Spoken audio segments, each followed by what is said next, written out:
2008, the United States took a devastating blow when the worst financial crisis since the Great Depression laid hold to the U.S. economy.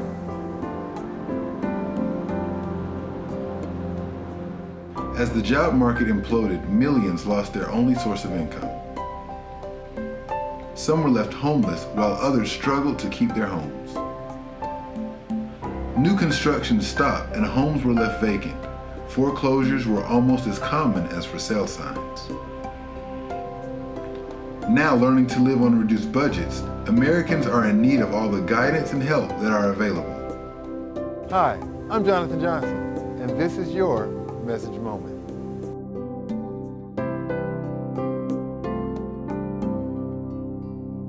Melissa, we're so glad to have you here with us today. Thank you for being here with us. Thank you for having me. Now, I'm wondering if you could help us understand why foreclosure is such a huge deal here in Atlanta. Okay, well, I think Atlanta, like I mentioned to you before, has always been pretty high in foreclosure, at least for the last decade or so. Some of that possibly due to mortgage fraud, others due to people living beyond their means and just not being able to afford their homes. The banks want to be here to help them as well. They're offering relocation assistance, which just simply means if they cooperate with me, cooperate with the bank will give them so much amount of money to move out by a certain day, relocation assistance essentially. For the first 90 days of once notification of a foreclosure, the bank can't touch them. Once the 90 days have ended, then they're allowed to begin eviction proceedings. Okay. What advice could you give someone who finds themselves in this predicament? I mean, I tell people that collect yourself. While I understand that there's memories involved and this is a place you possibly raise your family, it's a material possession. And if you God provided you with the home the first time, he can do it again.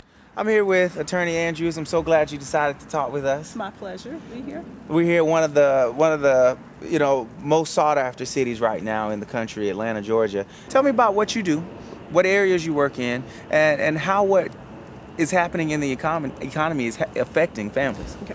My firm actually handles real estate closings. We actually advise borrowers at the closing table regarding the foreclosure process here in Georgia. When someone gets a notice in the mail, we've begun eviction proceedings. Tell me what happens. What's going on behind the scenes that the family is not seeing, and what kind of options do they have? Well, by the time someone actually gets a notice in the mail saying, they're usually probably about 30 days behind.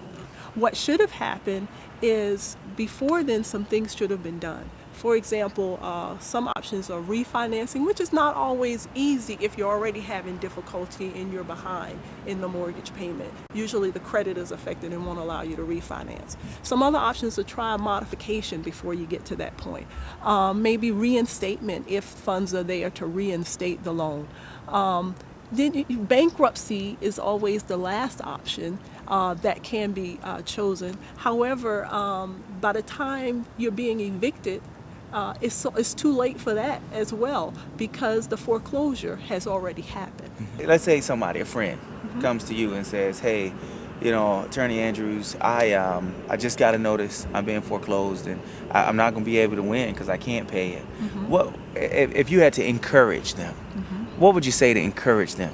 Well, what I would say is don't see that as the end. It's really the beginning. It's an opportunity for a fresh start.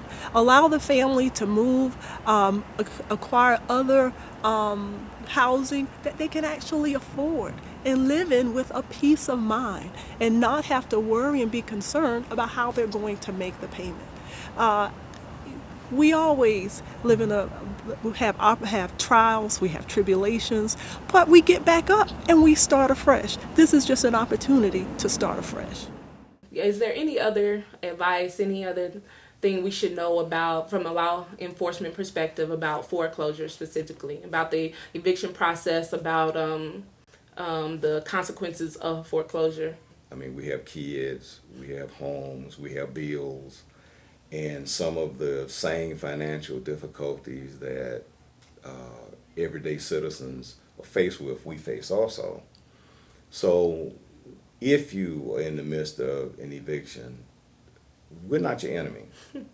We are basically just doing our jobs. Right. The court system, if they issue an eviction notice, then we don't have any latitude. It has to be carried out. Right. You know, at the end of the day,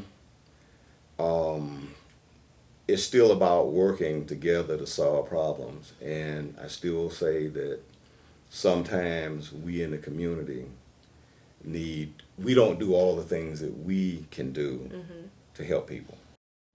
What are some of the things you would suggest to a family? I got a notice.